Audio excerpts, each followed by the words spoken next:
Welcome to the strangest version of the Soviet invasion of Afghanistan in Metal Gear Solid 5.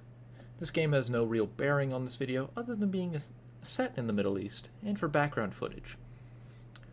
Now, a lot of different games have depicted the Middle East as both good and bad. Call of Duty.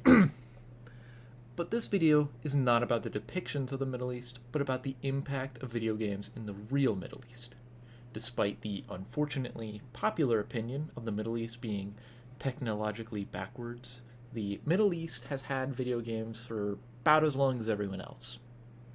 There even was a Kuwaiti software company named Sakher, which made their own game console named the Sakher. You can see it here.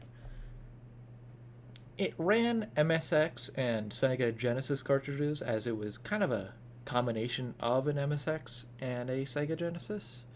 No idea how legal this was.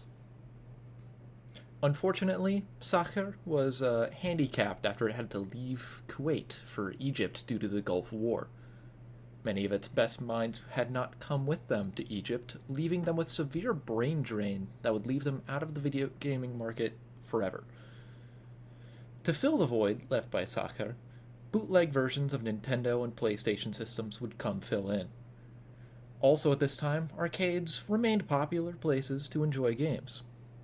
PC games had a big boom when Windows 95 came out and brought games like Doom and Wolfenstein.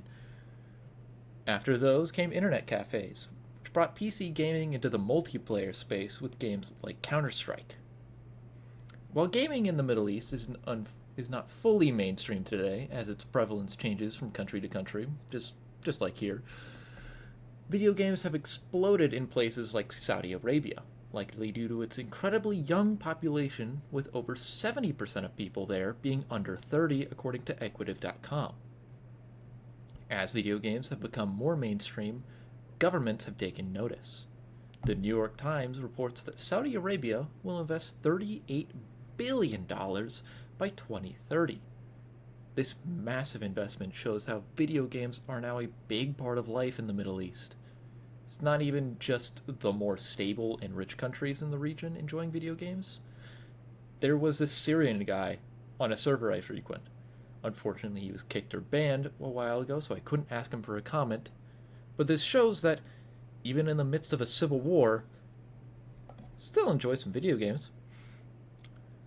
But with 67.4 million gamers in the Middle East in 2022, the medium of video games is only going to get bigger.